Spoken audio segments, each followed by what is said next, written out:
Welcome to another Sunday Superversive live stream. I'm your host, Benjamin Wheeler, and today we're joined by my co host, as always, Anthony Marquetta. Anthony, how are you doing today? Fantastic. Amazing. So today we got something special, something fun. Can't have serious streams all the time. The Paranormal Pinkerton, the Pinkerton's Ghosts, Iceberg, with a whole bunch of stuff in it. Some stuff that only have exactly one line of dialogue, whereas others are much more spoilerific. Ooh. Yes. Sorry, was I supposed to give more commentary than that? You had an I've got option nothing. to, Anthony. You had an option to. It's gonna be crazy. There we go. Woo. There's air horns Oh going no. off. Oh Somebody's no, Ben, that link that you generated. Anybody can edit it now. That's an editable link. oh.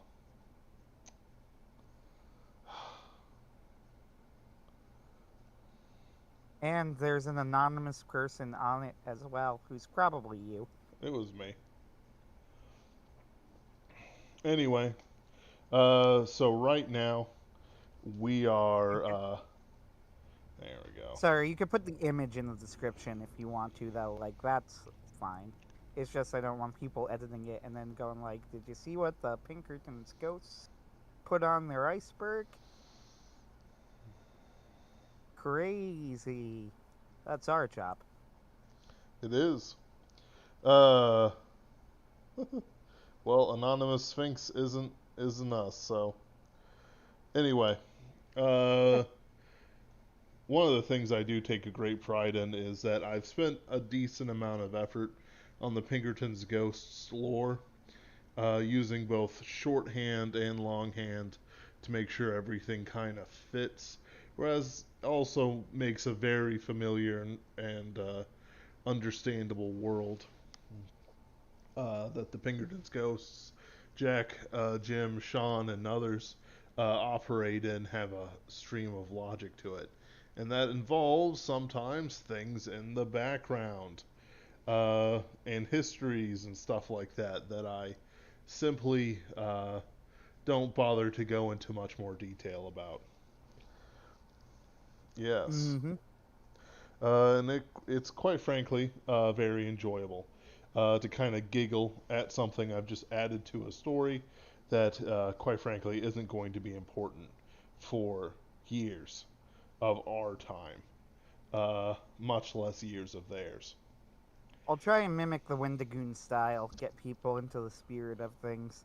What's Yeah, up, everyone? I can't do his accent. I'm not gonna try. Uh, he doesn't. he has an accent, Ben. You're wrong. It's not a thick accent, but he has an accent. Uh, you're just also southern-ish. Uh, St. so Louis you don't does hear it. not have an accent. Missouri does. No, no, you really don't. But that's why you don't hear it. He does have one. It's just not super thick. So what's up, everyone? Welcome to the Pinkerton's Ghost Iceberg, and today we're going to go down the depths as we explore the hidden secrets of the world of Pinkerton's Ghost.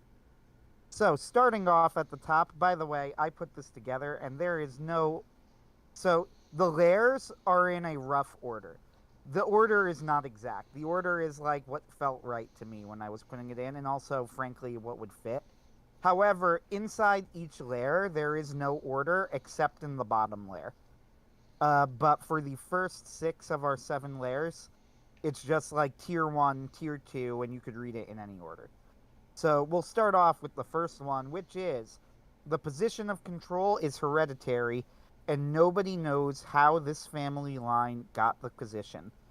So, Ben, why don't you take us behind the creation of control and who she is and her role in the Pinkerton's ghost? Oh, I certainly will. Control is the operational head of Pinkerton's Ghosts, of the Paranormal Pinkerton organization. It is a hereditary position from the first secretary that worked for Alan Pinkerton in that role. as operational head. Um, it's hereditary. Remember, we're going to discuss that a bit later, so wait for the specific reveal on who it is. Yes, maybe. Uh, in general, every control tends to have a daughter who becomes the next control after them. Quite frankly, it's not quite the organization that uh, has a lot of power struggles in the same way as other organizations tend to do, because there is a clear outline, a monarchy, if you will, from mother to daughter over it. The purpose of the paranormal Pinkertons is not to grow forever, not to reach out ambition. It's to maintain and preserve. They're a little bit long-housed if you understand internet lingo. Uh, but at the same time, the goal isn't to, like I said, expand forever. The goal is to maintain what they have as good as they can. And it shows over time that trying to make the line go up, especially when you're dealing with supernatural forces, doesn't work the same way as faking money creation for GDP. Yeah, the that's kind of, you're right. That's kind of the point of making the position of control hereditary in that way, in that in a weird it eliminates the power struggle, Yep. right? Like it eliminates any sort of, fight for the top dog, any sort of desire to even restructure the position, right? Like Yep. it's always going to remain as it is forever because that's the point. Uh Yep. Paranormal Pinkertons can is meant to grow only to a certain point, only to the extent that it can continue to do its job and it can aid in doing its job. Is not supposed to grow to be like a monolith, right? So Yeah. having this one leader at the top, one head, hereditary, so there's no power struggle for it, no reason to expand. That's all very important. It was part of the founding of the organization. Uh, Anything else you want to add before we move on to the next one? There's actually a very minimal power structure within the paranormal Pinkertons. There are a few, like, a board and stuff like that, but they're quite unimportant, and they're actually mostly dead currently in the story. Yeah, we there's also the referenced eggheads that come up a few times in the story. So the split is within the field agents, which is like the main body of detectives and investigators, and there's like a lab team. The lab team has historically, I believe, and you can correct me since it's, you would know the details more, but I believe it's historically been smaller than the field Yes. team. It Uh, it almost requires people to be magic or sensitive to magic. mhm. And there are a few things that, like, if you pay attention, that the detectives do with the goal of getting it to the lab team. Like Sean on a few different occasions has sent in, the corpses of various creatures of the Orchard for them to be investigated, which raises an interesting question: where were these things going, when the Pinkertons were purged? Not sure. It's a It, mystery. it's a mystery. A lot of the stuff, we'll talk about the Pinkerton Purge later, but a lot of stuff just kind of disappeared into the ether because, like in one case, Jack opens up an old Dropbox and discovers that there's his stuff that he left when fighting the puppet after fighting the puppeteer, and with others, it's just kind of like they haven't even gotten to it. Like for most of season two, the paranormal Pinkertons were like 5 people, maybe.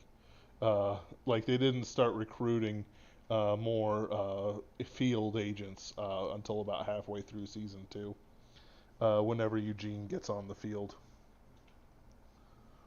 Yeah, it's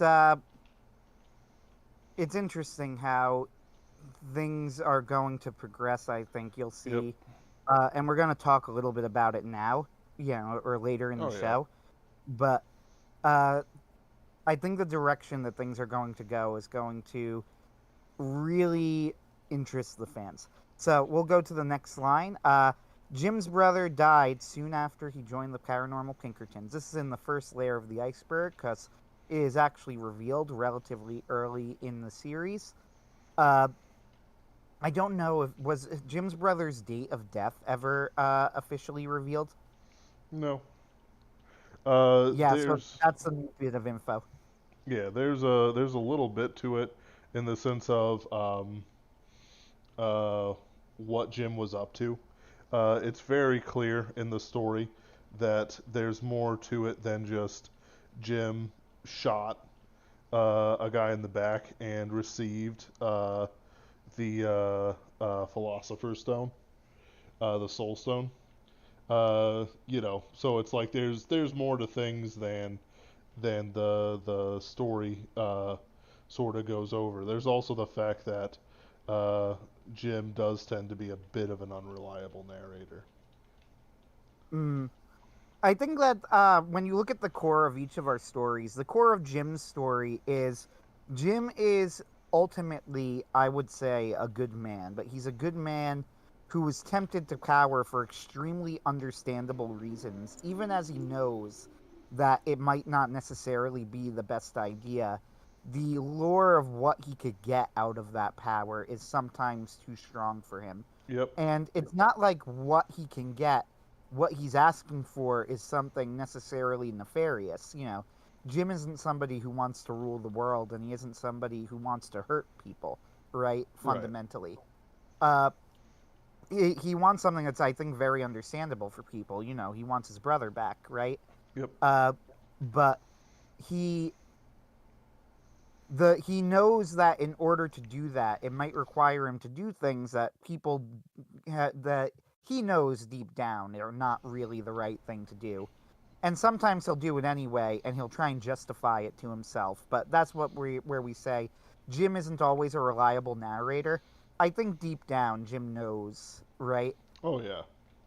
Like the like it's one of those things where he has to kind of go through the cycle that all men do when they realize that they may not be taking as morally correct actions as they like to think of themselves as taking, and Mm-hmm. basically say, is this worth it? Am I doing something I can sleep at night about?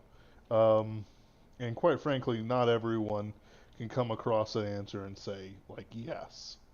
Uh, there's while I don't like the whole moralistic life is complicated, don't you know? Uh, there's quite a bit that can be how do I want to put it? Essentially, when we discuss good and evil within ourselves, unless we deliberately make choices to make ourselves, humble within our own ego, we will be the good guys in our situations at all times. I recently read a story where this guy ran a pyramid scheme, and some people got wind of it. Scheme fell apart, and some people grabbed his car and put it in a trash compactor. Uh, and the guy basically went, I don't know why they do this to me. It's like, buddy, you scammed, your coworkers and friends out of a lot of money. Like, nobody's, you, what do you mean you don't know why they did this to you? That's stupid. Um, but, he genuinely had a very hard time understanding that somebody had punished him for doing wrong, and that there were this kind of deep consequences for it. And it's kind of like that for ourselves with sin and shame and all that jazz. When we are punished for our bad actions, do we kick against the goads or do we interact with ourselves honestly? And like all of us, Jim doesn't isn't is always honest as he wants to be. Mm-hmm. So that's moving on to the general existence of a spiritual world. this is in here in the first layer to establish that the spiritual world is not a secret in the world of Pinkerton's ghosts. It is established, it is a thing, much like in our own world, I would argue. Mm-hmm. You'll have people who don't believe in it, and the people who don't believe in it are, not to be mean to our atheist brothers and sisters, but fools. Mm-hmm. Yeah.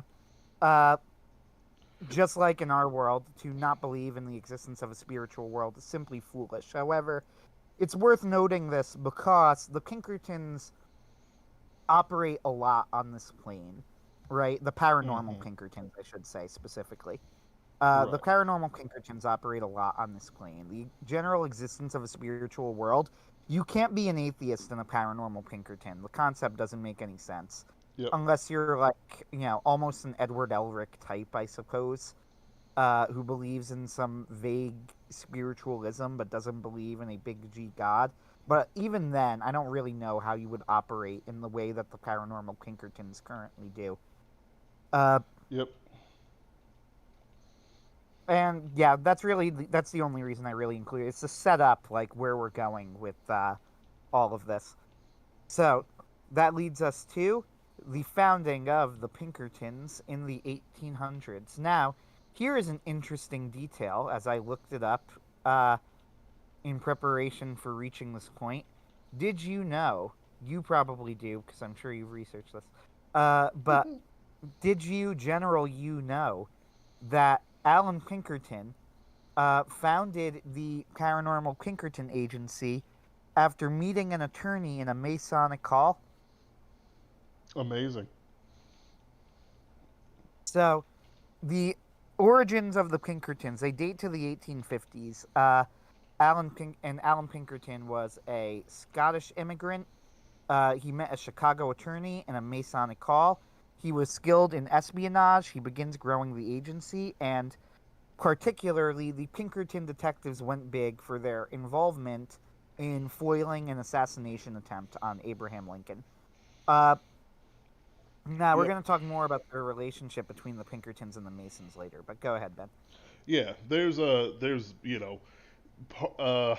when it comes to Masonic lodges, like the building itself, when you've got a choice between like three different bars, a random house of ill repute, and several churches that might not be amenable to you, they're rented out all the time as a side business. Like you can you can trust that they're like all Jesuits are to be suspected, but all events that happen in a Masonic hall don't have that same rule. Just because I could literally go out today and rent out a Masonic hall for whatever I want. It's not. They're probably Oh, more. there's the other thing too. This is when Alan Pinkerton founded the Pinkerton Detective Agency. Yep. Now, we're in the fictional world of Pinkerton's ghosts. Alan Pinkerton goes through what we might call his own character arc. Uh, so that's also to be remembered here, right? Yes. Mm. And Uh, the yeah, the go ahead. thing, and the things he goes to are not the same as the ones that we experience in this world. So it's you know not quite the same. It's a lot of strange happenings for that guy. Hmm. It's an interesting character, both in the real world and in Oh our yeah. world. So, uh, drug use opens one up to demonic and elvish influence. This was originally in a lower tier. It was moved to tier one when it was pointed out to me that this is actually fairly well known by a lot of people. Uh, you have like Mike Cernovich talking Mhm. about things like ayahuasca use or whatever. Uh, it's well known in like certain American Indian circles, right? Yep. Uh, in even certain Indian, Hindu and things like that. Uh, there's even a level where like I want to be very careful how I put it because this could be opened up for misinterpretation, but there is a level in Christianity where it's sort of true within extreme limits. And what I mean by this is things like incense, right? The Yes. idea of opening you up to another world. Now, to be very clear here, in a very limited way, in a way where Yes. you are fully in control of your faculties. It's just about the idea of it opens you up to this idea of, the smells are like the another world kind of Yes. is opening to you. So it was in a later tier. It's now in tier one. Demonic and elvish influence. I would say that it's basically always a bad idea to use drugs to try and contact any sort of spirits. Yep. I have heard stories that I consider reputable of people who do things like, and this isn't exactly drug use, but it's in this vein of, people meditating with this idea of being able to like detach their spirit from their body, in Yep. trying to remember, astral projection, that's the word. And then once they do this for the first time, they immediately start getting horrendous nightmares until they're prayed over, Yeah. and the nightmares stop. Like I have heard this from reputable sources, right? Like Yes. sources I believe.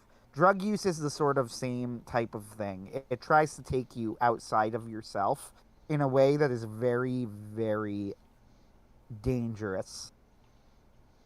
It won't Yes. always lead to something, but it might. And there's And a certain yeah, spirit for it. Like there are Christians who have taken drugs and never experienced anything that we would consider opening to a different hierarchy, we'll say. And part of that is intention. If you're seeking God and not demons, there's a little bit of a different thing to it. But it's oftentimes still people, dangerous. yep, because they can be fooled and tricked into something that Hmm. they don't exactly understand, or even could handle, even if they were spiritually on top of things.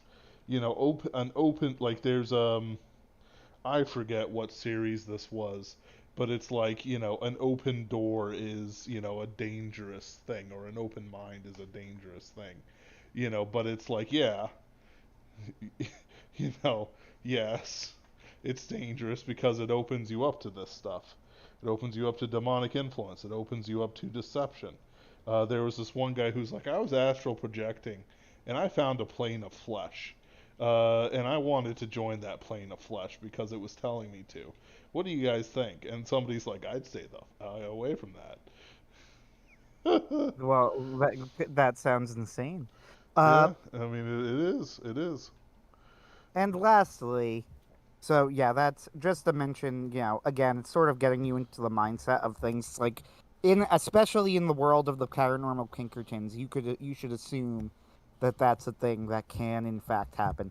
Uh, and finally, sightings of Mothman in the Appalachian Mountains. This is layer one because Mothman is an extremely well-known cryptid, probably the second most famous North American cryptid to Bigfoot. Uh, Yep. I mean, Mothman's so real. He's yeah, a he's an alien pet, connected with the alien Indrid Cold. to be honest, my actual opinion on Mothman, like in real life, my real life opinion of Mothman is that it doesn't exist. But Wow, uh, all these years and you just come out with that. in Uh, Pinkerton's ghost, he definitely exists. So, oh yeah, good man. all right, and anything that you want to add in tier one before we move on? Uh, Sorry, hold on. Not really. A lot of this stuff's pretty basic. The tier list assumes that you're already down to party on supernatural events and stuff like that. Uh, you know, Most people kind of, when you're this far into it, yeah, you're down. I don't think anyone who appreciates art can deny things like the spiritual nature of the world, um, various things about like Mothman and stuff like that. Uh, quite frankly, I always find materialists to be very strange creatures, and I don't know how to deal with them sometimes. Yeah, well, I consider materialism to genuinely be like one of the stupidest positions you could possibly hold. It is an entirely evidence-free position, right? Yep. Yeah, it's illogical, it's nonsensical, it leads to contradictions upon contradictions. It's a ludicrous position. Uh, and that is why the Bible says, the fool says in his heart there is no God. Yep. And so we move on to drum roll, please. Tier two. Tier two. So, starting off with the founding of the Paranormal Pinkertons, several decades after Alan Pinkerton's death. Ben, when exactly did I'm sure you have the details of this. When were the Paranormal Pinkertons founded, and when did Alan Pinkerton die? The Paranormal Pinkertons were founded in 1913 by Alan Pinkerton himself on the eve of World War One. Alan Pinkerton died in 1884. We will not be explaining these two things because we will be explaining it later. Uh, You think I explain anything? I do kind of all the explain. How time. about bring it up later? Yeah, we'll bring it So, up later. but yes, the Paranormal Pinkertons, to be clear, for legal reasons, are an entirely separate and completely unrelated organization to Yep. the Pinkerton Detective Agency. The only thing that they have connecting the two is that they were founded by Alan Pinkerton. However, they were created for a different reason with a completely different purpose in mind. They were not created as a business. They were created for an entirely altruistic reason. Uh, and it was I guess you could say another connection was that Alan Pinkerton saw the utility of utilizing the same sorts of methods of detection, espionage, things like that, Yep. that he utilized in the Pinkerton Detective Agency for a sort of paranormal detective force. And that's what the paranormal Pinkertons are. That's why the modern day Pinkerton Detective Agency has morphed and changed and is now like a basically almost a security guard slash knee breaker company that is Yep. being owned by a Swedish security business. Uh, what happened to them was completely different and intentionally so from anything connected to the paranormal Pinkertons. They are not a business.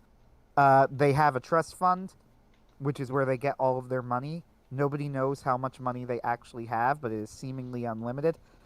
Yep. They do offer services to places, but it's more about covering costs than it is making money.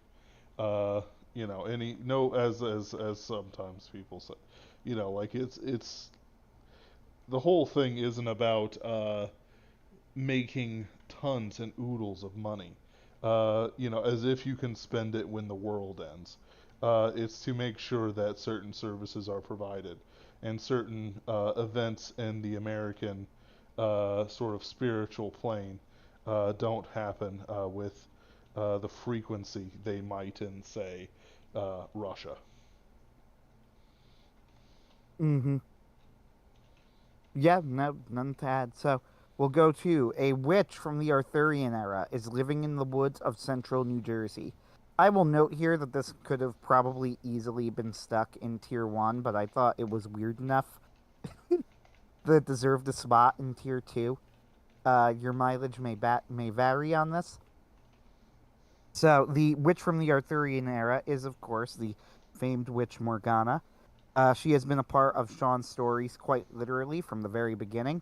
We are introduced to Sean facing Morgana, and Sean's life and Morgana's have been intertwined ever since one dark night. Sean stumbled drunkenly into the middle of the New Jersey Pine Barrens. Uh, but that's later in tier 2, so we'll discuss that soon. Oh yeah, and since Pinkerton's ghost is tied to America, immigration is also tied to it. Sadly. Mm, yep. Yeah, how she got here is a mystery that will perhaps be answered later in the run of the show. Uh However, I don't think it's entirely implausible considering the roots of America as being founded by a lot of British immigrants. Yep. So, I think that there were spots where Morgana could have decided it was in her best interest to sneak her way through. Oh yeah. Mhm. There's no there's no benefit to staying in England for some of the things that people tend to talk about, especially when it comes to myth and stuff like that. Mhm. Yep, yep, I agree with that. Uh, Going on to. Oh, no, I lost the thing for a second. There we go. Going on to the next one. The Autre Terre is the official term used by the paranormal Pinkertons for supernatural forces arrayed against humanity. Uh, so, if it's not enough to be supernatural, some supernatural forces are positive or even neutral. You need to be a supernatural force that is specifically harmful in some way against humanity. Yep. And then you are considered to be a part of the Autre Terre. Anything on the origins of the term, Ben? It's a simple Latin term that they use to describe anything otherworldly, anything outside of what they can properly manage. Um, to say, oh, it's found in some book. No, it just literally means other world. Outside this earth, that sort of thing. Yep, I'm yeah. a simple man. Uh, I'm a simple writer.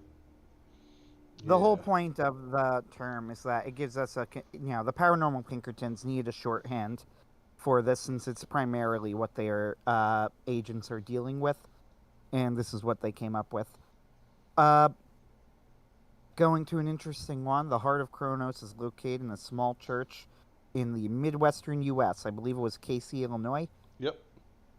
There's a lovely little church in Casey, Illinois, a place with gigantic rocking chairs and all that good stuff that you can certainly, check out and enjoy for yourself. Um, it's a nice little tourist destination. Looks good. Looks good on postcards. And hidden deep inside that church, under labyrinthine underground passageways and several layers of defenses, That might is be the the Heart of guts of a Kronos. dead Titan. Don't forget that.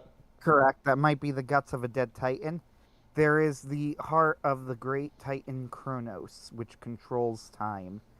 Uh, how it got there, why his body is there, it is a mystery. Nobody knows. Nobody knows. Especially not me, wink. Wink. Uh, Next up, because we're going to talk about the Heart of Kronos again later, so we're going to cut the conversation short. Yep. There are at least 3 other organizations besides the Paranormal Pinkertons dedicated to combating or manipulating various aspects of the Autre Terre operating actively in the United States. That number has been disputed. What does that mean? So, It's possible there are organizations that are even more secret than the secret organizations. yeah, but They are under the underground. they. Yep.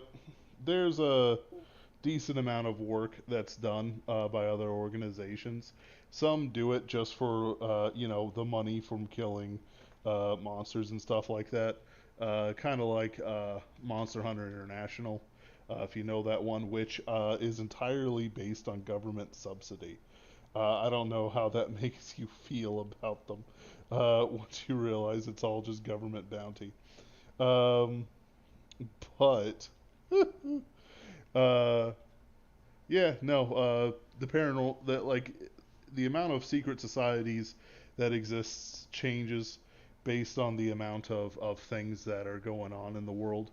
Um, it's never a fixed number, but there are a few that survive that we'll talk about later. The paranormal Pinkertons are one of the ones who have survived the longest as a continual organization without major changes. That isn't to say things like the paranormal Pinkerton Purge didn't change things, but they revived into more or less the same organization. Just, they have to rebuild from a lower level. That sort of thing. So The it's. paranormal Pinkertons. I'm sorry. Go ahead. No, no, Finish go what you for were it. saying. Yeah, the paranormal Pinkertons fulfill a very specific role in the, I guess you would say, the hierarchy of, The ecosystem. or yeah, the ecosystem of the United States. The stated goal, and the one that they are well aware that this is what they fill, is that they pick up the pieces that fall through the cracks, right? Yep, And this is why, in fact, it is notable that they're starting to deal with these extremely large problems, right? yep, That is a sign that things are going very wrong. Because the paranormal Pinkertons should not and historically did not deal with problems of this level. But you have Sean, dealing with a time traveler who tries to change the past and wipe out the creation of America. You have Jack ending up in hell. And you have various other things like this is a sign, or actually the appearance of Evil Sean. You even see a member of the Security Commission get involved in this one. The fact that the paranormal Pinkertons are involved in this is a sign that things are falling apart, right? The other yep, organizations are not doing the job that they should be doing. The paranormal Pinkertons, which remember were all but wiped out, right? Like mm-hmm. I've mentioned this to people before, but like, and I promise this is going to get on target. Just listen to me. uh, at the end of the Last Jedi, if you hopefully didn't watch that movie, but as I like to tell people, I've seen so many reviews of it and read so many reviews. I know the plot in more detail than most fans of the movie at this point, despite having never seen it and never going to see it. At the end of the Last Jedi, they mention like, oh, we have all the people we need, even though there are like 20 people left crammed into one ship that make up the entire resistance. And I said, one thing that they don't really talk about is like they start the next movie with them searching for these surviving resistance members. It's like imagine that you had an army that was wiped out so thoroughly that there were only 20 survivors. Like, would you consider it worth your time to be seeking out the surviving members of that army? No, you would say that you comprehensively won. Yep, Uh, right? Like, you've wiped out the army completely. That's essentially what happened with the paranormal Pinkertons, right? Like, yep, the very fact that there were three survivors left, like, they are beating the odds currently and working to reestablish things. But as far as the Autre Terre was concerned for a while, and the groups that were behind this were concerned, they had succeeded, and yep, we're going to discuss that more later. Uh, yep. so Like the very the. fact that they're dealing with issues that are way too big for the paranormal Pinkertons is a sign of just how bad things are getting. Oh yeah. And it's like we've mentioned before, like the big thing that the paranormal Pinkertons did was they handled maybe we didn't mention it, but it's mentioned in stories quite a bit. Is that the paranormal Pinkertons deal with a lot of small stuff that other Mhm. places just aren't uh, like they don't want to deal with them. You don't want to listen to a crazy guy talking about how he was abducted by aliens and his star child will come back and rid the world of all these, useless eaters and stuff like that. Like Right. nobody. We don't talk about this a lot in our stories because it's not the entertaining part, but Sean mentions it in passing in his final recording, Gingerbread House. He mentions that the majority of cases that Pinkerton agents get are more or less non cases, Yep. right? Even the Gingerbread House case, was all but a non-case. The reason it was included was because first, surprisingly, something happened that very nearly did kill Sean. It was more like a freak accident than anything else, but it did occur. And Yep. also because the incident prompted Sean to consider making some major changes in his life and his standing in the organization. But as a practical matter, most Pinkerton's cases end up something like that. They go to investigate, and there's either nothing to talk about, or what they do end up doing is very simple. Now, Yep. that's not to say they don't have their share of dangerous cases, but think of it like this. If you get, let's say, 10, 20, even 30 or 50 dangerous cases per year, right? And of varying levels of danger. You know, danger can mean something like the gingerbread house case. Not very Yep. complicated. But that leaves another, 200 and something that are very, very straightforward. Yep. And that number of dangerous cases is going up. First, it was going up because they were intentionally being given cases that were designed to kill them. And Jack, Jim, and Sean all noticed that this was happening. Yep. Uh, and then now it's just going up because there are less of them. So they're prioritizing more than they previously would have. There's also a danger system that's used internally to determine who or what can deal with who or what problems. Like, Jack isn't going to be willingly sent into a problem where he can't do something about it. And I don't mean in the sense of I'll never put him in danger. I mean in the sense of uh, how do I It want would be unreasonable to even send him there, right. right? Deal Like, with a it's ghost never Jack, going to he be starts shooting unreasonable. it. It's What was time to, that? like, it's like deal with this ghost Jack, and he starts like shooting it, like I don't know, like kind of like I don't know what I'm doing here, but pow pow pow. Don't know why this doesn't work. You know, he'd probably Jack, just hoof it. idiot. Yeah, Jack, Uh, you can't exorcise a ghost. Where are you? I'm not a priest. uh, but yeah. Okay. And finally, last one from part two, second layer. Sean nearly died in the New Jersey Pine Barrens for being rescued and trained by Old Tom. So, one thing that we have in the background of our stories are sort of origins for all the Pinkertons. Sean's has been hinted at a couple of times, but never explained in detail. But uh, we do get tidbits of his divorce with Cynthia and how that sent him his problems with alcohol.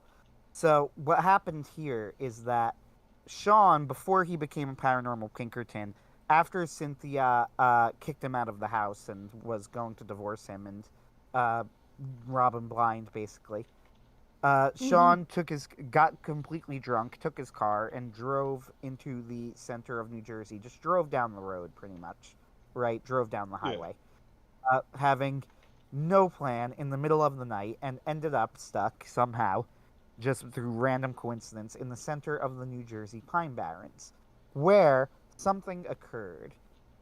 Now, the details are still classified as of now, but it is can be revealed that it was here that Sean met Old Tom, and it was here that Old Tom, after this incident, that Old Tom agreed to train Sean to be a paranormal Pinkerton. Oh So yeah. this happened before the Purge. I believe about a year before the Purge, Sean joined the Paranormal Pinkertons I think officially. 2 years. Was it 2 years before? Yeah. Was it 2 years that he went into the forest and 1 year that he became an official Pinkerton, or was it 2 years he was part of the Pinkertons? Yeah, Uh, I have it written down somewhere. I think it was 2 years into his job as a Pinkerton, Okay, uh, yeah, which includes training with old Tom. But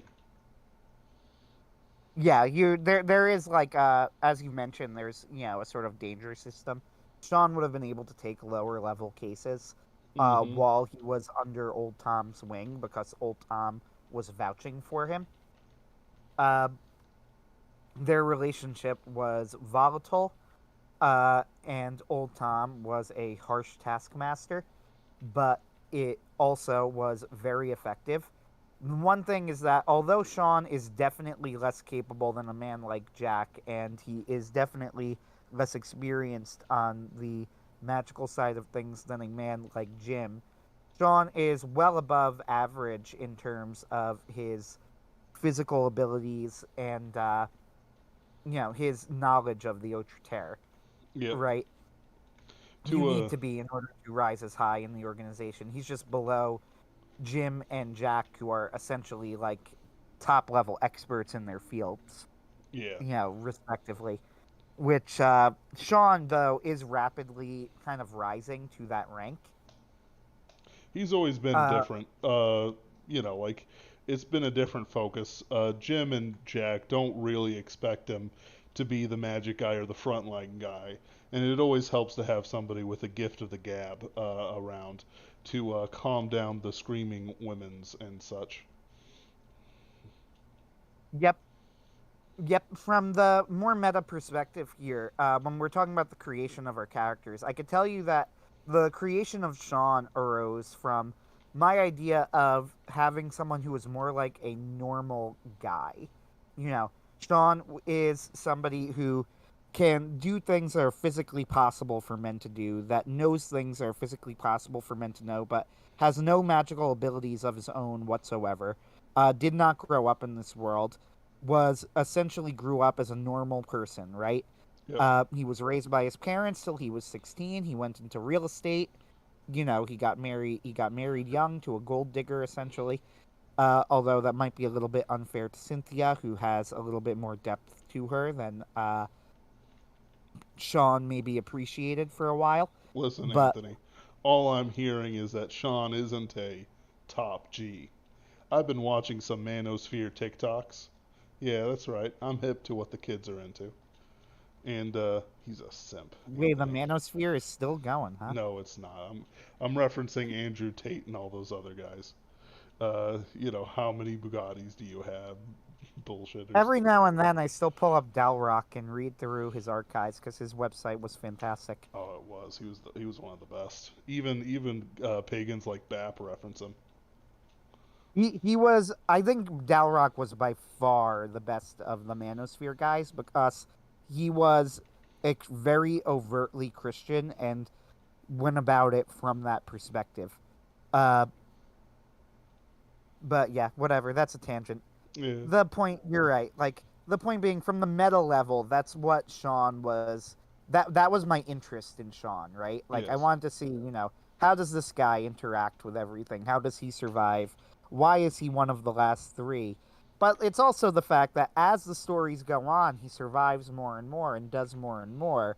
He doesn't remain the normal guy anymore, right? Like Right. that's not how it works. Because now, all of a sudden, we're going into the third season, and Sean has done some pretty remarkable things, even for the Pinkertons, Yep. right? Like, even from the perspective of Jack and the perspective of Jim, Sean has done some pretty incredible stuff, and so have Sean and Jack, or Jack and Jim. I mean, don't get me wrong. Just that more and more, it's going to have to be acknowledged that Sean is maybe closer to the level of the top guys than the bottom. Yes. There's a lot of character growth that we've made sure to bake in there so that these characters grow in different ways. Like what I'm going to be doing is with the Mother Morrow series, which you should check out. The first episode's up. The second episode will be up to backers soon. Uh, is that characters are going to do things in the background. Control will be saying some things, get in touch with me, etc.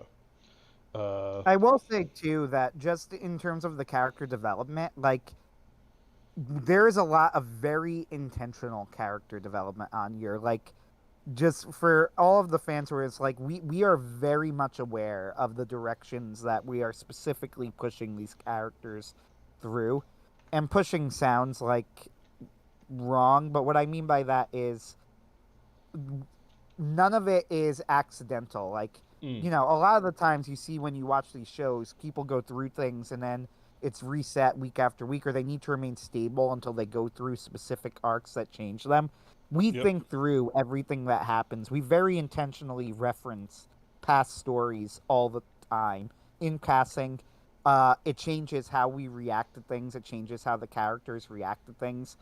And so much of the discussions behind the scenes are, all right, I think that it would be good if Sean went to this place. Well, if he's going to make it to this place, then certain things need to happen, right? And they Yep. need to happen at the right intervals and at the right times and in the right way. And then sometimes you write a story, and when you write the story, it doesn't necessarily turn out in that way. So you need to make a decision of, do you want to keep going in that direction? And if so, how are you going to handle it if things are going to be different? Yep. A lot of people don't know what it takes to do well in a sort of a long-term story. I'm actually of the opinion that most people, especially like writers in Hollywood and stuff like that, don't actually know what they're doing. Even beyond the whole like screenwriting thing, some of the time stuff comes out and it's very clear that either they bowed to a committee, which is always the death of whatever you're working on, or they just simply had no clue on how to get the characters from A to B and just kind of winged it. Or they had certain goals that were not diegetic to the story and forced them in, even though it's you know it was Yep. bad of them to do so. And, ladies and gentlemen, that is tier 2. And we are moving on to, drumroll please, Tier 3. tier 3. I'm not seeing the screen change. Have you moved it down yet? It takes a minute. I gotcha. Okay, no problem. So, let's start off tier 3 with a fun one. There is always an old Tom in the Paranormal Pinkertons. One of the There we go. yep, one of the first agents that ever worked for Alan Pinkerton was a Polish gentleman whose name was Tomislav. Uh, and ever since then, there's just been a Tom running around in every organization that the Pinkertons put together. Uh, in this case, Old Tom is the teacher of uh, Sean. Sean Russo. But before that, there was Tom Morrow and Tomislav and a few others in between there and here. It's more of a spirit thing. Old Tom Morrow was never really Old Tom, but he was the Old Tom, if you get me. And then Old Tom Yes. just kind of like he's just always old. He's just always Old Tom. Well, when the previous old Tom dies, the Tom that's left is now old Tom. That's right. That's how it And is. They don't have to kill each other for it, though. no. Just to be clear. Is it supernatural? Maybe. We Maybe. don't know. Who knows? Not everything is supernatural, Anthony. Could Not just be a everything. coincidence, but it probably isn't. Uh, It probably isn't. yeah. So, the high crime rate of Shipton is due to a decades-long werewolf vampire turf war. This is another one that it went in tier 3 because I thought it was a kind of a big enough deal to go here, but it could have plausibly been put earlier just because we've revealed it before. Yeah. Yeah. Uh, with that said, the werewolf vampire turf war, that in Shipton, this comes very, very early in Sean's story. Oh, hey, my screen finally unfroze. It's been frozen for like the entirety of our show. Amazing. And it just like randomly unfroze, so that's why you might hear my computer making noises in the background. But anyway, uh, yeah, the decades-long werewolf vampire turf war going on in Shipton. So again, going to the meta, since this is kind of a thing for fans. Shipton is very, very, very loosely based on the real world city of Camden. For people who don't know, Camden in New Jersey is a town that was at least, it might still be, I haven't checked recently, but it was always at the top of like the highest murder rates in America list, hovering in the top five, Yep. sometimes hitting number one, sometimes going to number five. So at one point, they like flooded Camden basically with cops and things and tried to stop all of the crime, and it did not work at all. And so they removed like 90% of all cops eventually, and then just declared like, well, maybe over policing was a problem. And last I heard, they like were claiming it as a success, Good. like, oh, the crime in Camden has dropped. I have not researched this, so it's possible that they're correct, but it also seems weirdly suspicious to me because, like, if you've cut the police force by like 90%, then you're not going to be catching as much crime. Right. Yeah. So, Only the like, corrupt ones stayed. yeah. So I've never looked into this, to be clear. It is possible that that really did work, I suppose, but it was suspicious enough to me that I took that story and my ideas of it, which were entirely mine and not based on any serious research or real fact, and I fictionalized it for the history of Shipton. Uh, so Shipton is based loosely on Camden. It's this idea. It's less Camden itself and what Camden is like, and Yep. more the idea of a city that is so corrupt that the government basically abandoned it uh, to be eaten by wolves, right? And in this case, literally werewolves. So the character of Blood Money, who is the vampire that is running crime in Shipton, who was defeated first by Old Tom, then by a combination of or at least stopped by a combination of Sean and Nick, and who I will definitely explore again later. That character was originally a part of another project that I was planning on doing, but never actually did. I only like started it and came up with character drafts and things. And then these characters were transplanted into the world of Pinkerton's ghosts, right? So Mm-hmm. Blood Money, the villain, was moved over more or less intact because he was one of the more fun characters in the story.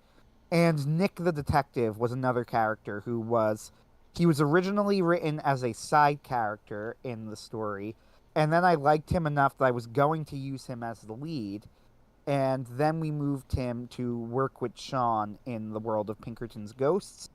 And Phil, finally, the last one that was transplanted over was Phil, who was always a werewolf, but he was originally a repentant werewolf who worked with Sean. And we took that idea of a repentant werewolf, but we gave him another face heel turn. So unfortunately, Phil's story does not go in a good way for him, Mm-hmm. where it did in the original version of it. But yeah, you could still see a few of the of like hints of the original version of Phil there, in that Sean talks about him as like somebody who had, was corrupt and was part of that werewolf mafia, and then kind of turned tail and was working with Sean for a while, right? So Right. all I of know these you're not things, intending it, but I'm loving all the puns you're putting out. yeah, that's true. Yeah, didn't you? You're right. I wasn't intending it, but now that I think about it, I love it. Uh, Fantastic. Uh, So, for the fans, all of these things were originally part of another project that was actually like a superhero story about an Arthurian knight that was operating in inner city New Jersey, which was an idea that tickled me. And again, that was an idea that was sort of repurposed. Morgana was another one. I forgot her. She was originally like the villain of that original story. She was another one from who was a villain in that story that got transplanted into Pinkerton's Ghosts. Mostly, I'm just happy that all of these things actually did end up seeing the light of day one day, right? Like they didn't just kind of languish in a drawer, never to be seen. They've actually been utilized for an interesting story. Uh, Yep. and as a little hint for the future, we have short-term projects and long-term projects, right? One of the long-term projects, and this is for the fans, is a novel starring Nick taking on Blood Money. Now, Blood Money will return in the main Pinkerton's Ghost series. Don't get me wrong. In fact, he will return in season 3. Uh, but since Nick was always supposed to be the original guy who fought him, we've had this idea for a while that one day in the future, when we have time for it and when we sit and plot it and plan it properly, we're going to write a Pinkerton's Ghosts world novel where Nick takes on Blood Money, uh, which should be fun one day. Yeah, Yep. that's for the future.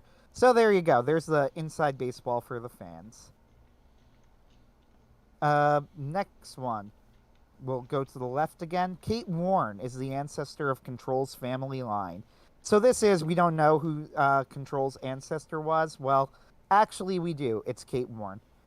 Ben, why don't you tell us a little bit about Kate Warren? Kate Warren was the first female detective in the United States. To be clear, she died when she was 35. She herself never took on the mantle of Control. But it is definitely rumored in a very clear manner that she was the ancestress of the current Controls. She was Pinkerton's right-hand woman in many regards. She was very successful compared to, you know, what you'd think of. Very resourceful woman.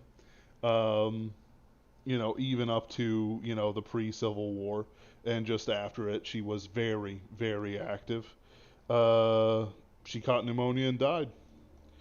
Uh, Yeah, and he, incidentally, worth researching even in the real world. Like the actual Kate Warren is a fascinating person. oh yeah, oh yeah. Uh, like, yeah. Anyway, point is, here's just one paragraph from Infogalactic. Another case for which Warren went undercover was that brought about by a Captain Sumner who was convinced that both his sister, Miss Antyre, and Mr. Pattamore were attempting to poison Mrs. Pattamore and himself. Warren took the name of Lucille and took on the role of a fortune teller to lure out information out of the suspected murderer's confidants. In the meantime, she also continuously coordinated Pinkerton's other female detectives in the agency. Uh, it's like disguised herself as a fortune teller. Uh, She uh, played a major role in preventing the assassination in the famous Baltimore plot that yep, propelled the Pinkertons to nationwide fame and worldwide fame. yep, Kate Warren played a major role in protecting Abraham Lincoln in the Baltimore plot. yep. Like I just love the idea that dressed up as a fortune teller. Yes, you can tell me your murder secrets. I can check with the spirits of the dead. The Romans were very good at murdering.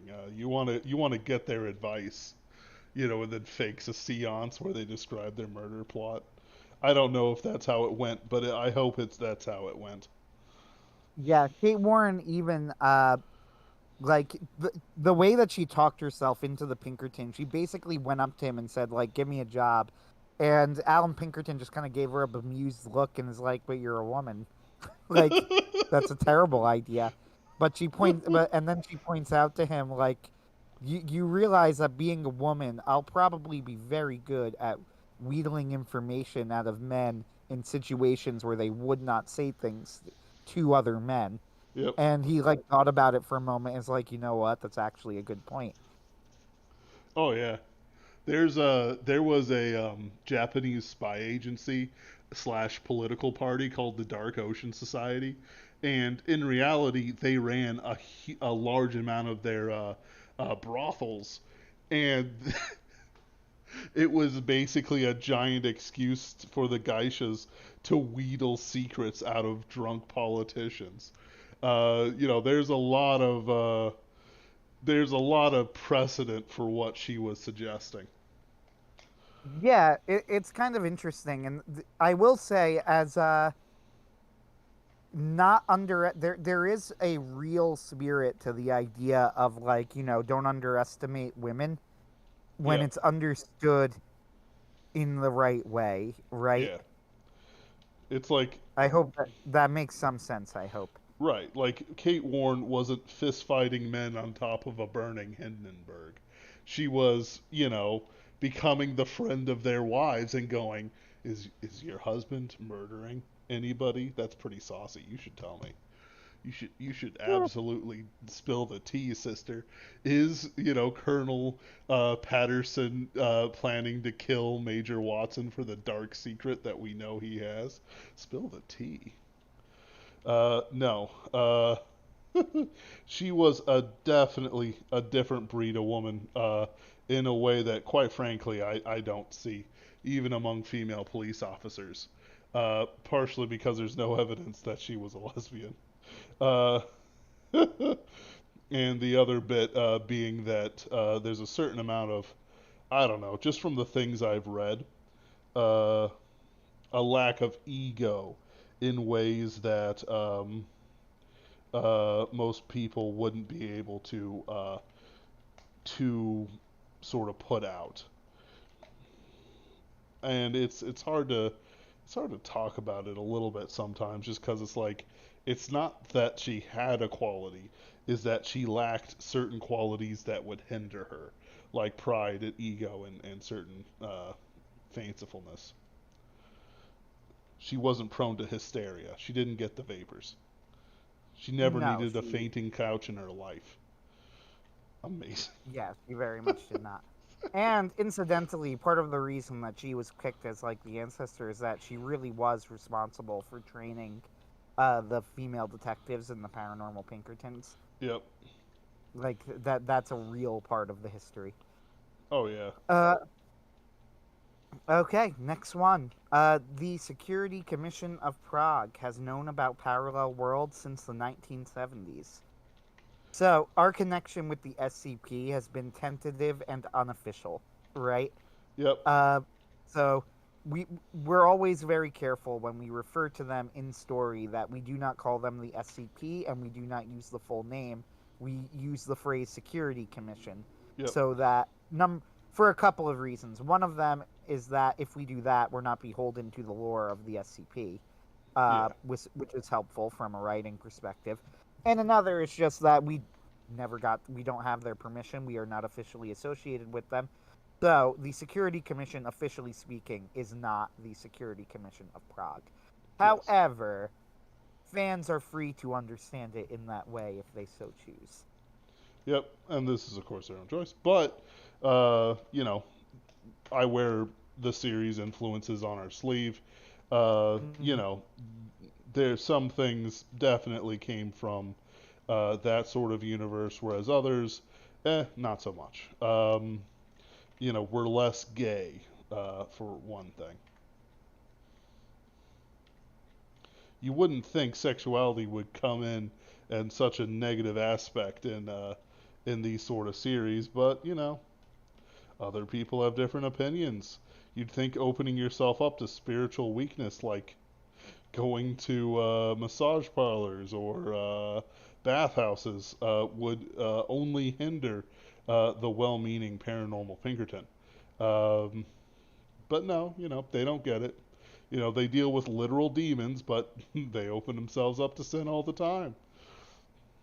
I don't get it, Anthony. What do they mean by that? What do they mean by that? Somebody made a meme of Tucker Carlson going like, "Blood be on you and your children." What did Jesus mean by that? Turns out you're not allowed to ask. Yep.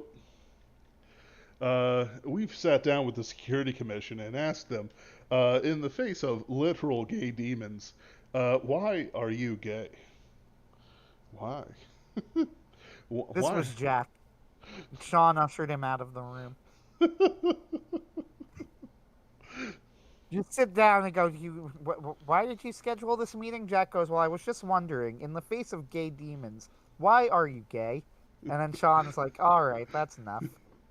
Just like, Why don't you grab a drink? Right, right. And it's like, okay, cooler heads are going to prevail. Here are 400 pages proving that sodomy opens you up to demons. Please stop Sean being sits gay. down. No, actually, though, why are you gay?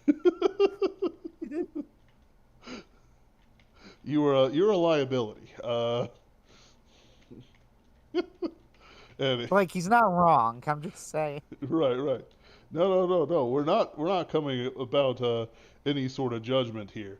But except look, that's pretty gay. Satan's playing you like a fiddle, a very gay pink fiddle. But you need to stop before you get one of our guys killed on the field. This is a hazard. This is a pretty big hazard. Uh, yeah, okay, but they have known about parallel worlds since the 1970s. Yep, One thing that we have pointed out here is that the Security Commission is not always entirely honest with the other organizations. yep, They like to play their cards close to the chest. Uh, to be fair, the Pinkertons do as well, but there is an expectation that the Pinkertons will share their data with the more powerful organizations because they're the ones that can do something about it. This expectation has been challenged recently, yep, especially by Control, who is been more and more disgusted and unimpressed with the behavior of the other organizations. And she is starting to get less and less convinced that the paranormal Pinkertons have any obligation to share anything with them because they're picking up a lot of their slack. yep. Uh, the entrance of Evil Sean into the reality does signal that in the future something very, very big is going to come and relative and sooner than anybody wants to believe. But it is notable that Paranormal Pinkertons kind of had to work that one out on their own. The Security Commission did not tell them anything. Yeah. It's there's there's a trope that we also use where it's like the mysterious organization that kind of deals with things in the dark and stuff like that. And it's like, yeah, but there's also some severe problems to it. Uh, the biggest one being how in the world do you work with people when nobody knows what you're playing your hands with? Like part of the big season finale will be, the paranormal Pinkertons going, okay, we found the Grand Masons, we're going to go wipe them out, to a man, woman, and child. Like there will not be Grand Masons in existence when we are done, and everyone's like, you know, could you not wipe them out? Like they, it's like how do I want to put it? Like they all of a sudden realize that this isn't academics talking about the nature of werewolves. This is these guys shanked us in a back alley. I'm going to gun them down in front of their house. And it's like, oh wait, you guys don't have the necessary PhDs to, like, in the SAP universe, there's a lot of very smart people, and they do go to save the world. We joke about the homosexuality inherent in the system, but if you look at it, there's plenty of heroic tales of people going up against harsh odds and coming out the victor. Um, and but then it's like, so what do you do when things go rogue and one of your under organizations, even though you don't own them, is basically gearing up for war? And it's like, well, you let them get wiped out and you couldn't do anything about it because you simply do not have the organs to deal with the thousand little problems that crop up every year. Down to werewolf murders, crazy people, sure, elves stealing children, goblins eating people. There's something with a beating heart underneath the Rocky Mountains that is slowly assimilating hikers into its body mass. Uh, you know, crazy people under the park that you still have to talk to see if there's any truth to what they're saying. Like there's a million little problems. How do you figure out what to do? You can't rely on AI for the supernatural. It just doesn't work. You can put in a bunch of stuff. Well, guess what? It's slightly different. The algorithm's not going to notice. Um, So it's like there's a certain amount of rigidness that are in those systems that can't handle things like uh, you know, paranormal Pinkertons going off on their own to on a revenge trip. Mm-hmm. Yep. Yeah. Yep. Nothing to add. Cosign. That's all correct. Yep. Moving on to the next thing on the list. The heart of Kronos is no longer underneath the church. Fans of the series might have noticed that there was a bit of an inconsistency with the last one, because as we all know, old Tom retrieved the heart of Kronos to use in a gambit with the demon god Hades. When Jack and Mother Morrow visited the underworld, and were retrieved by Sean and Jim, uh, dead or alive. So, where is the heart of Kronos now? Only Control knows, and she is not telling. I don't even think she knows. But that's between me and You don't even myself. think then is it? I would think that that old Tom would bring it over to Control, though, right? That's my No, thought. demons picked it up. I'll let you confirm. Oh, they did. They got it. Yeah. No, that was the whole deal. Trading the Harno Krotos for one person. Oh, right, right. I'm sorry, I missed that part. But yeah, but we don't know where. Nobody knows where it is now. There are pieces of it floating around the country, though, and they are still Yeah. They still have their own powers, so they're notable. But the full heart of Kronos has been hidden. Yeah, no, you're right. I forgot about that part of it.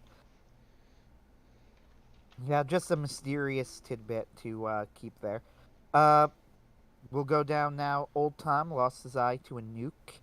How did that go, Ben? Yeah, they nuked a monster and he was looking at it, maybe. He was looking at it, maybe. That will be the subject of some episodes in season 3. Yes, but good for you all to remember. And Geisterhund gas never saw use. That's connected to a Jack story. So why don't you give us some background on it, Ben? So, of course, I had to use the Nazis in a set of stories. I don't really get to use them as much as I'd want to, but there was an organization that was part of the wacky Nazis who went after the Ark of the Covenant called Die Stalin, who was basically making a supernatural army to get as many supernatural objects that they could. The equivalent would be the Ministry of Sacred Groves in Japan, except the Ministry of Sacred Groves was successful. Um, and so they created some wonder weapons that they hoped to use during the war, but a lot of it just did not see use. Partially because turning your enemy into a living coral reef with invisible monsters that attack every light source they can is not as useful for taking ground as such a thing might be imagined. Um, Most of the time, it wouldn't do anything that would be useful. Congratulations, now you've got invisible, unkillable monsters that also kill your own men wandering around a European forest. I don't think this turned out as well as you wanted, Fritz. If ever I get the chance, I do plan on writing a set of novels with Tom Morrow, where he foils them in a fun adventure series. Hope I get. Fantastic. One of those things to look forward to in the future. Yep.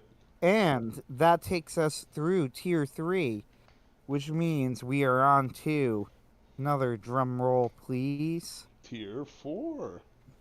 Tier 4, where things start to get real serious. Yep. And let's start with number 1, something that we've been kind of tap dancing around this whole time: the paranormal Pinkerton purge. was a success. Why don't you take it away, Ben? Uh, in September of 2020, uh, yeah, uh, there was a set of attacks, hauntings, temptations given to paranormal Pinkerton agents in the field and in the office. Some were given objects of power, which they would destroy themselves, like Holt Lucari.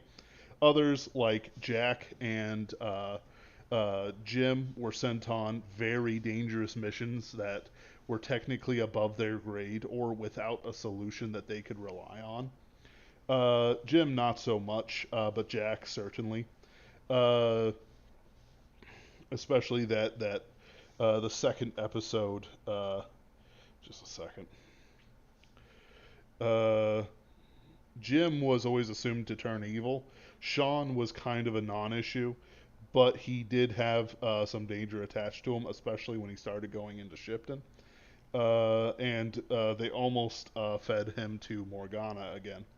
Uh, Jack was fighting the Bones of the Giants and the Puppeteer, both of which aren't really in his wheelhouse to kill in as easily as something else like the White Croc and the Green Sun. Plus, he had ties to the Grand Masons, who kind of want to keep him around because he does have power in the blood. But they've realized that it's way more costly to keep him alive and are now seriously trying to kill him. Uh, that is directly connected to Holt Lucari is trapped on the moon. The thing that got him specifically was uh, that they gave him an artifact that basically shot his soul into the moon. Uh, and, into Atlantean ruins and stuff. He might still be alive in there. Who knows? Uh, By some definitions of alive. yep, there's certainly a ghost out there somewhere. Others were straight up killed, especially if there wasn't any chance of them converting to evil. Others, like Grigory Horvath, were basically given a choice of, hey, you love your family, don't you? It'd be a real shame if something happened to them. I'm just going to leave this Is pun. sorry, is Detective Hawk alive? I can't remember. Maybe he retired early, so it's reasonable for him to be still operating, but not as a thing. I can't remember what Mariel and I decided. Um, Yeah, I'll have to. She knows. I vaguely remember her mentioning that originally the plan was to kill him off, but they decided to keep him alive. However, I could be misremembering, so I'll have to ask her. yeah, we have some episodes we want him to show up in, including Grinders of Madness, which is possibly one of the better titles in our series. Uh, Oh yes, my I need to get our voice actor to do it, and by our voice actor, I mean my brother Frank, who has a deeper voice than me, and a much better detective-y sounding voice than I do. you people. Probably a good pick for Huck. I'll mention it to him after this is over. Uh, I'll also mention while we're on this subject of Pinkerton Purge and Hotley Carey and them. So when it came to Sean, he survived the purge for two main reasons. First was what you said earlier, which is that he was overlooked for a long time. Other people were prioritized. Sean was seen as a relatively low-level threat. Yeah, Who he, but when they did turn their attention to him, they found him surprisingly hard to kill, and it was revealed that Morgana had sort of laid a claim on him. Sean figures this out and gets this lifted because he doesn't like the idea of being beholden to Morgana in any way. Makes a deal with her to rescue her descendant. Uh, in Shipton, he works with Nick. They go after blood money. And immediately after this is when Sean starts getting beat up a lot more harshly. He loses yeah, an eye uh, at the beginning of season 2. Yeah, so Sean, Sean survived for two main reasons, and those those reasons were kind of he was very lucky, I guess, is the way to put it. At first, But it also eventually turned into like, wow, this guy is actually proving to be way harder to kill than anybody expected, and Yep. also way more competent than anybody expected. You know, Sean has a kind of surprising metal to him, and this is part of the character too, that Sean actually has an incredible amount of potential in the normal ways that human beings have potential, Yep. right? Like he doesn't have potential in the hyper specific ways that Jack and Jim do. He has the potential of somebody who could just be successful in life, Yes. right? He's handsome, he's intelligent, he, he is driven when he gets his mind on something, and he's just generally able to excel at the fields he applies himself to. He has all the makings of somebody who could have gone to the top of politics, of business, and things like that, but things went in a different direction in his life. Yep. And to be clear, we don't mean like, oh, haha, yeah, little Gamma could do things. He doesn't really, but more in the sense of like when uh like when people actually interact with business and stuff like that, there is an element that is undefinable that makes people more successful than your average Joe who just takes a sales position. It's like long nights and stuff like that, the Glengarry Ross. But also there's a certain luck to them, where they're set up for it much better than you might think anybody has a right to be. And it's like a weird mix of sociopathy and care and salesmanship, and knowing the right people and the right time and the right connections, to make something work, which not everyone gets. Yeah, I would rate Sean as so we're very open about we believe in and are using the sociosexual hierarchy. I would rate Sean as a Delta who as an unusually intelligent and charismatic Delta, right? Mm, This is why he's able to land somebody who generally would be landed by an alpha, and who an alpha, by the way, might have actually been happier with than somebody like Sean, which is Cynthia. mm, Uh, but he is he's able to fake like some of the alpha traits with his intelligence and his charisma, kind of, but he doesn't take as naturally to them as the typical alpha. Uh, just as I would say that Jack is an Omega who probably comes out as a healthy beta, if I had to guess. Though that's more like what you would say. I don't know. What do he's you a think? Jack. I play Jack as an Omega. He hates being around people. He hates being seen. There's a certain animalistic quality to him that comes from how his mother interacts with him. Uh, like she does try to get him to interact with people, but Jack is never happier than when he is on his own and doing things. There's a lot of anger that will come out in very vicious ways if, you know, he's pressured in the wrong way. It makes him fragile in some ways, but he's also been trained from birth to be a murder machine, and he has all kinds of other stuff going for him.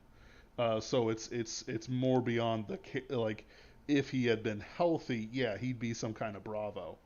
But as it stands, he's not Yeah, healthy. that's So that's what I mean. Like he's an Omega. You know, I always talk to people like, what would you be if you were healthy? Because it's like everybody has a little bit of gamma in them, or omega in them, or both. yep, Like you go unhealthy in a certain way, and you go healthy in a certain way. You know, yep, Jack strikes me as somebody who, is unhealthy as an omega, and healthy would probably be a bravo. Just as Sean would probably go unhealthy as a gamma, and healthy would be a delta. Jim can't might be handle. a healthy it's questionable. Like Jim is an unhealthy gamma and would probably be maybe a healthy alpha, as I think it over, uh, or even a healthy sigma because he has that kind of cavalier attitude towards people sometimes. Yep. But There's there's some things to it that I just don't want to get into for personal reasons. Like there's when it comes to alphas specifically, I don't like to speculate too much, just for the simple reason that like even if Jim were healthy, I don't think people would follow him into battle. Yeah, maybe Sigma though, possibly. Right, like Maybe. healthy Sigma, unhealthy Gamma. But uh Sean though, definitely. Like I specifically write Sean as like he is a Delta, and partially like this is for ease too. Like I have to write Sean, for several dozen stories per year, right? So Yep. for my own ease, I write him somewhat similar to myself. He is a very, very different character. Always was written from the beginning as a different character. He is not a reflection of me, and that's not what I'm saying. But Mm-hmm. writing as a Delta was an intentional choice in that like a healthy version of me would end up as a Delta. Like, again, I don't want to speculate on what my own uh SSA Trink is, which could be like Delta, which could be like Gamma, because everybody has an unhealth, right? Everybody has those tendencies. We're Yep. all trying to improve ourselves. Uh, but in terms of picking a character to write that I need to write as often as I write Sean and get in his head as quickly as I need to Sean, going Delta just made sense for that reason. So, but I think it does reflect in the character. Like it's not an entirely arbitrary choice. Like Mm. the fact that the marriage with Cynthia broke up, I don't think it would have broken up if Sean was an alpha or a sigma, right? Yeah. Like it's the fact that he was an overshooting Delta essentially, or if not overshooting, he was a Delta that felt the pressure of keeping a woman like Cynthia. And then when things started going wrong, like he handled it very badly. Yep. Uh, And that's the yeah. key here. It isn't that Sean failed; it's how Sean handled the failure. Hmm. And that's kind of for a lot of people. Like if you ever want to understand like how this stuff keeps happening, or like why XYZ stuck with him even though he's a loser now, how is he handling it? Like is he being, a whiny, is he getting drunk all the time in the bad way? Is he hitting certain buttons she can't accept? Or is he just, failing and he's getting up and he's getting it out again? And there's clearly, a plan in certain ways. Like there's behaviors that alphas and deltas and others follow through on when they're healthy, I guess you'd say, um, that gammas and omegas just can't really comprehend to keep like a woman like Cynthia and other things, to use your phrase. Yeah, that's why though, like I do think that having somebody like Violet is healthier for someone like Sean, Yeah. because Violet's not as high status and not as obsessed with the ideas of status and of marrying somebody like that as Cynthia was. To say she's less shallow is probably true. Now, I wrote Cynthia in a particular way. I tried to give her a little bit of depth, especially before the finale of season two. But even that, it's like Sean, Violet is not as concerned about those things, and I think that's good for someone like Sean, because to be concerned about those things puts pressure on him that when things go south, it's much harder for someone like him to handle. Yep. Yeah. And like that's part of the reason why we tend to kill off Jim's girlfriends. That's part of the reason why when Jack gets a wife, it's going to be entirely based on the fact that her values, which involve killing elves, is very well matched by a man who can kill elves. Sometimes, even though sometimes people don't want to kind of admit this, a girl just needs a specific task or ability or thing out of the man she chooses. And it's not necessarily personality, because there have been plenty of underpaid school janitors who have had very good wives. Like if somebody's like, oh, it's only the sociosexual hierarchy, it's like, no, buddy. Like somehow, janitors have bred throughout history. How do you think that happened? Where they never dated supermodels unless the supermodel is kind of a freak, but they had choices, especially in a society that wasn't as decayed as ours.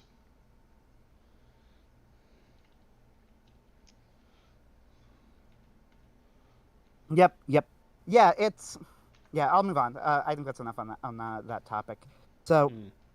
going to the next one on our list, especially because we have like 20 minutes left and we're not really close. This will probably need a part two stream, Oh which yeah. I'm okay with. But anyway, a malevolent intelligence may be controlling the Autre Terre. So that was a fun one. It was introduced, and again, since this is for fans, I'll give you some of the background behind it. This idea was introduced in the story. I can't remember the title off the top of my head, but oh, Grim Tidings, that was it. So it was introduced in the story Grim Tidings, which is when Sean goes up into the Appalachian Mountains in New Jersey, and yes, New Jersey does have Appalachian Mountains running through it. In the northern part of the state, they are there. Uh, Sean goes through the Appalachian Mountains in New Jersey, uh, and he fights a monster called a whirling Wimpus. And there is a hint in that story that the whirling Wimpus is targeting him for some reason. And this doesn't really make much sense to Sean, so he theorizes that perhaps the Autre Terre has some sort of malevolent intelligence guiding it. This is taken under consideration. I got Yep. this idea from the John C. Wright story, The Cry of the Night Hound. Uh, it's actually interesting because it's probably the story of his Nightland stories that we've talked about the most, despite the fact that it's neither of our favorite stories. I Uh, I low key speed through it every time I read Awake in the Nightland. yeah, it's weird because and yet like it did apparently make an impact on me, right? Oh yeah. Like, it's an excellent story in its own right. It's just the weakest of the four, probably. I would argue second. I know you like the third story, but I think that one's probably a little weaker. But whatever, it doesn't matter. They're all excellent, so it's just it kind of turns to preference at a certain point, right? Yeah. Uh, anyway, the Cry of the Night Hound. One of the awesome reveals at the end of the story is that the main character reveals that like she is convinced that the creatures of the Nightland are being controlled by some sort of malevolent intelligence, and the monster watchers, who are called the Monster Walk-ins, just sort of make a note of this and be like, "Yeah, we'll take that theory under consideration." Uh, So but is there one on the left or one on the right? This is very important. Inside the door of the house with where no one comes out, and the House of Silence, there's believed to be two watchers, but some people say one. Uh, there's two. Yeah. All right, you can go. That's it. That's all we needed to know.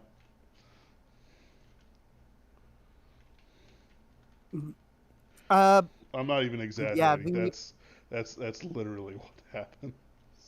Yeah, it's fantastic. I love the but it's such an eerie and It awe-inspiring is. idea and frightening idea that I stole it for this, but much like that story, I don't think maybe when we get to season 5, which is the finale season, we might discuss it a bit, right? Yes.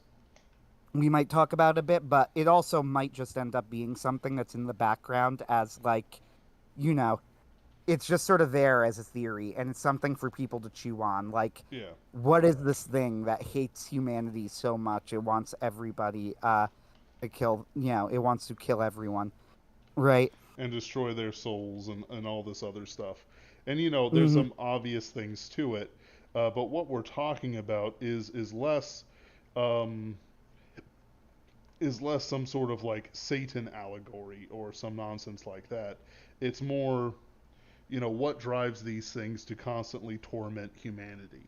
Uh, there's a lot to spiritual danger that people don't understand, or they think they understand it because they saw Wendigoon's Angel series or something like that. No offense to Wendigoon, but there's you can't make comments or statements about the spiritual world from what's essentially Roman Catholic fan fiction. Sorry, Anthony. Uh, No, no, you're not wrong. it's like what are we supposed to do? Okay, so Uriel does this, and Uriel shows up in this nature, and something something something, and it's like, so where's Uriel in the Bible? Oh, not really in the Bible. Like there's how do I want to put it? Like there's a certain amount of cop out that has to be accepted by it. But most people can't handle um, essentially theology that isn't uh, theology that isn't cut and dry. Uh, because it's like, how do you make a decision based on this? Well, this is evil. Okay. Do you want to know more? I don't think they could handle more. No offense to them.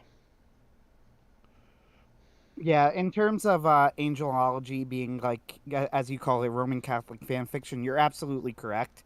This is acknowledged by basically anybody who has researched it. I don't even think, like, not that they would have known that language in the Middle Ages, but I don't even think they would have really disputed the fact that it was highly, highly speculative.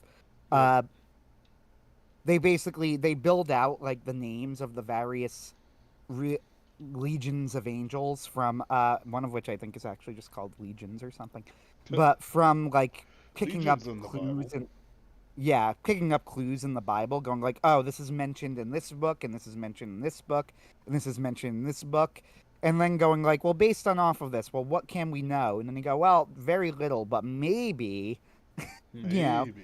like this is plausible, and sure, it's plausible, but we don't know any of it, right? Yep. Like we know, so factually speaking, in the Bible, we know the names of, in the Catholic Bible, three angels, in the Protestant Bible, two angels, right? Yep. Catholic Bible, Book of Tobit mentions an angel. Uh, in the Michael, Gabriel, and then in Catholic Bibles, in the Book of Tobit, you get Raphael. That is it. Yep. Like all other angel names are like come from Jewish legends or medieval stories or things. And sure, some of them could definitely be accurate. Like, Yeah. but we don't know. Right. Yeah, we just don't know. But yeah. Okay, we'll go to the next one. This will probably be our last layer, I think, just going by the speed. But Jim's brother is undead. Is this been officially revealed in the story? I think it has, right? Several times. Yeah, I put it deep because, frankly, I think it's weird enough that it deserves to be pretty deep down the list. There's a One of the best things we do in this series is torture Jim. Uh, Yes. and it's a never-ending fount of good writing from Ken, which is all I care about. Uh, no, like Jim's brother was turned undead, turned into a ghoul by Hawkwood, who was an arch necromancer uh, in all the worst ways, and uh, basically Jim's been trying to find a cure for him for all this time. So it's an unhealthy relationship, very much so. Sorry, I missed the last line. I was looking at something It's an related to deforms, actually. But he go was ahead. a, he I was looking something up. Jim is in an unhealthy relationship with his own brother. Oh, yes. Yeah, sorry. I was trying to find a detail regarding deforms we'll discuss in a moment, but I couldn't find it. But yeah, I put this so low on the list because it's so weird. This is another one that's like, yeah, you could probably plausibly put it higher just because we know about it already. But also, it is a very, very important aspect of Jim's life and Jim's character arc and where he's going. And this is why we said that, like, what Jim is doing isn't necessarily right, but he's not a bad person. You know, it, it's hard not to sympathize with him. Yes.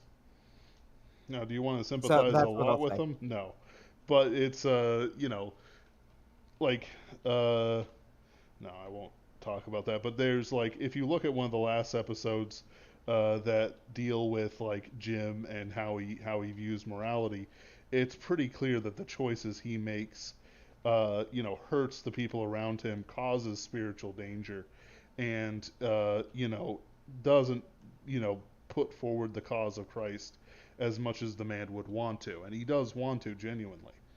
Uh, so there's a sort of a catch 22 of he has this super powerful, magical artifact, but it is fundamentally evil and promotes evil within him as well as within the people around him.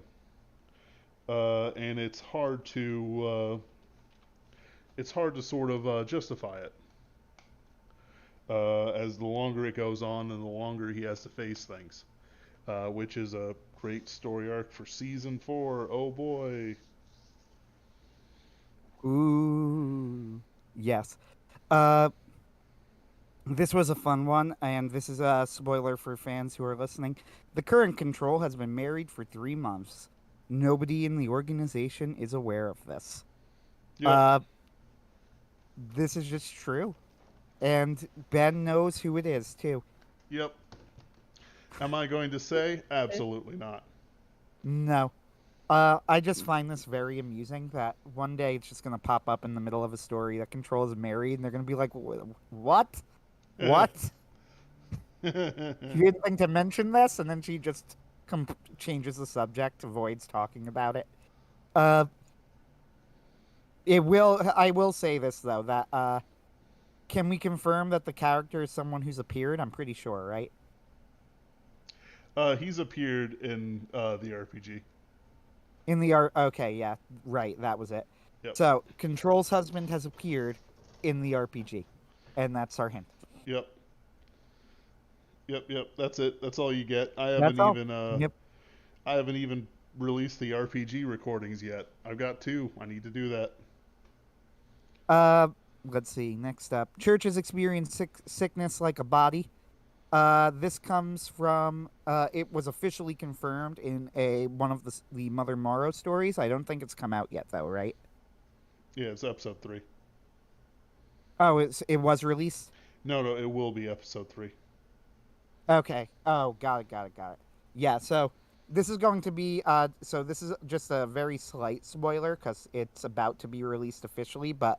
Uh, Yeah, if you think about it, it does make some sense, right? The church is described as the body of Christ using very, very strong imagery, right? Like of body parts in the Bible. It is very explicitly called a body. Yep. Uh, so that it can experience sickness like a body is merely an extrapolation of that. Yep. And there's a lot to it that people like, especially those who have dealt with like church splits. Like one of the things that Catholics don't face the same way as Protestants do, just by the nature of their organization, is that church splits Mhm.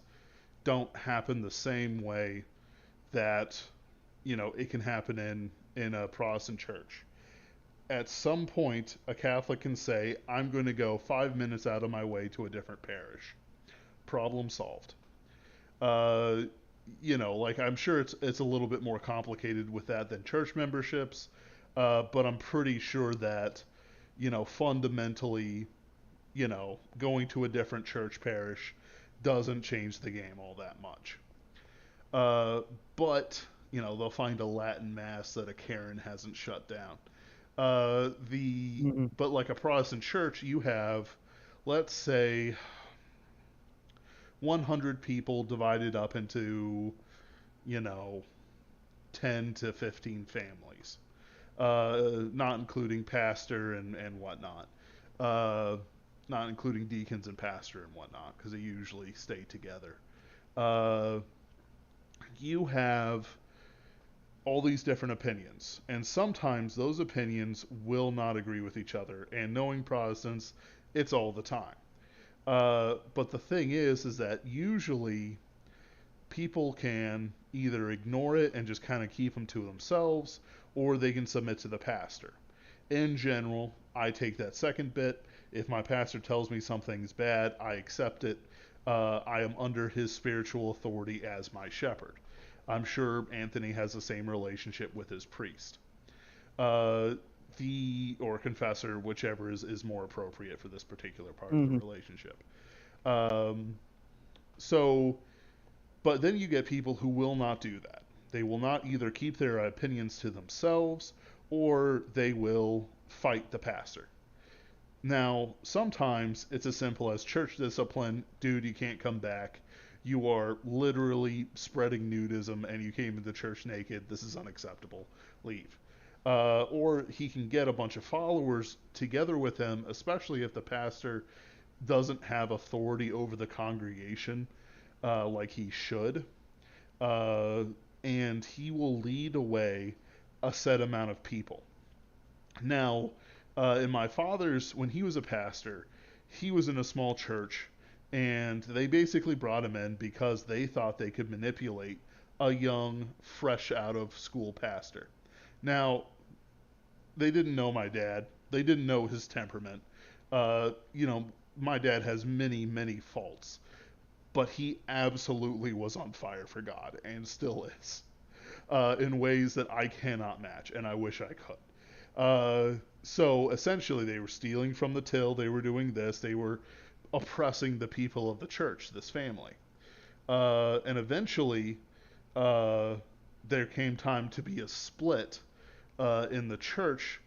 But instead of a split, the patriarch of that family died in a different church. And I mean, like, of brain cancer, like, literally walking around and then falls down dead.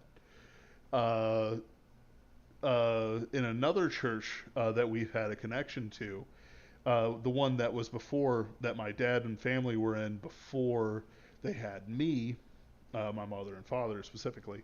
Uh, there was a church split brewing, but they left before it brewed. And what the guy did was, who split the church, he went around, found people who would defy them, and set them up against the pastor, or cause so many issues that they had to leave.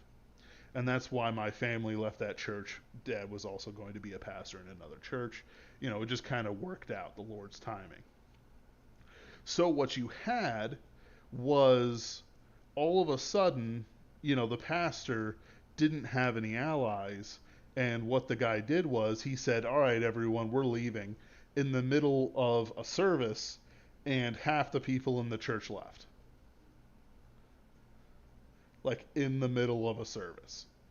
That is insane. Now, the church is still going strong, and they're doing a lot of God's work. So it's not like it destroyed the church. It's less literal than we use in the stories.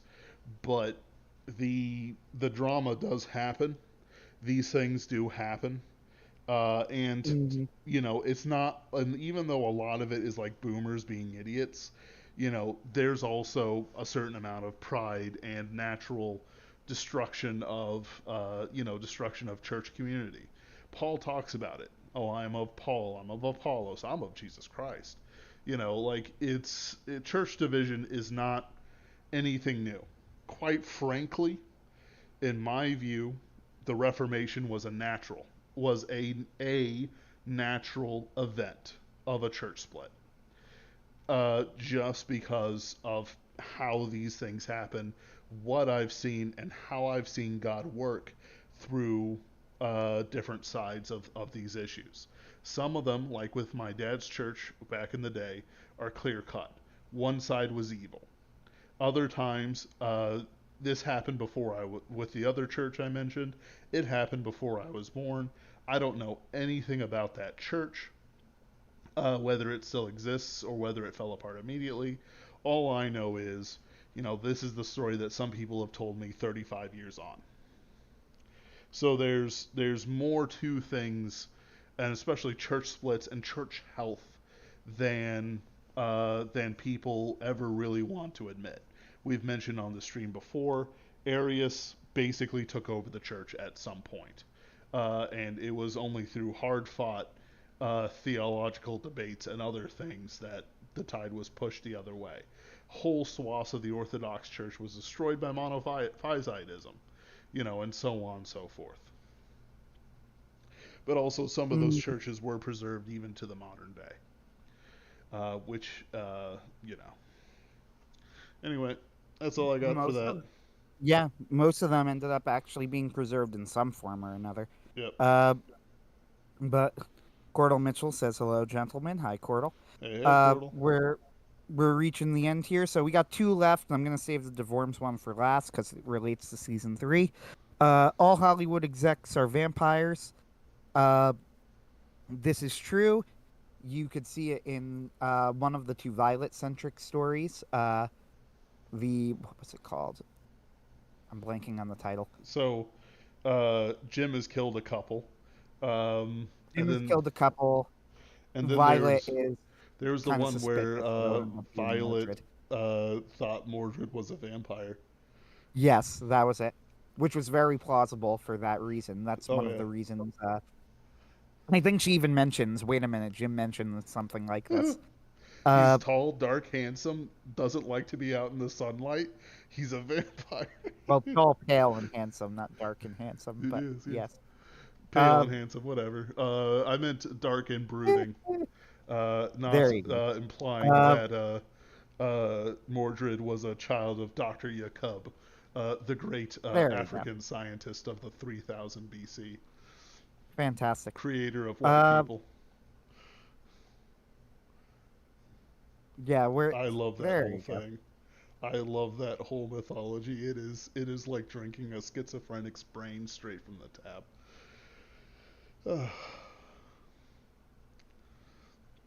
Anyway, Uh, the worms was grown in a vat. There's a lot to that, but essentially, have you ever noticed that most executives kind of look like other executives? and I guess. Like, Sure. I'm Yeah, talking I'll about say yes young, for the memes. yeah, like Yes. I'm talking about the young men specifically. They kind of have this thin look, well dressed, well shaped. Always got a kind of smile on their face, unless they're backstabbing you, and even then they might still have a smile. Kind of brown haired, whatever eyed, mostly white, but I've seen the same kind of facial expression on blacks and Asians in different ways. But essentially, the worms is a statistically improbably fantastic creation of Orsanto Industries, perhaps. No one knows if there's an original DeWorms out there in an executive vice president position, safely away in case they need his genes for something else. But I wouldn't put it Or past. kidnapped. Or kidnapped. He could be stuck in some place, where they suck the genes out of him to make more clones of himself. But we've implied he's died many, many times. But yeah, no. Bureaucrats are skinwalkers. They can be. They can be. You need to rip off your boss's skin to see if they're a skinwalker. They'll appreciate your forethought and making sure the company is infested with skinwalkers. But yeah, that's the long and short for DeWorms. He will show up in season 3. I got some episodes I've been thinking about for him. I know Anthony has, and I'm trying to get Ken to do one too. But we'll see. We had Um, some fun things planned with Devorms and the lore behind him. And so that is the Pinkerton's Iceberg Part 1. yeah, we'll get to the rest of it sometime. Next week, we're hoping to have John C. Wright and Dr. Weta, Father Weta, on to talk about streaming until Pints of Aquinas invite us on, everyone on. It's the Notice Me Senpai stream. Notice me, senpai. Absolutely. All right. Have a good night, Cordell. You're probably our only watcher, but we appreciate you anyway. Have a good Yeah, one, guys. to Mm? be honest, I don't know why. This is a pretty good stream. It was great, but it's also Pinkerton's Ghosts, and I don't have that Uh, Marvel Legends attention yet. I It's get you. hard. It's hard to be, not backed by a multi-trillion-dollar company, and nobody understands.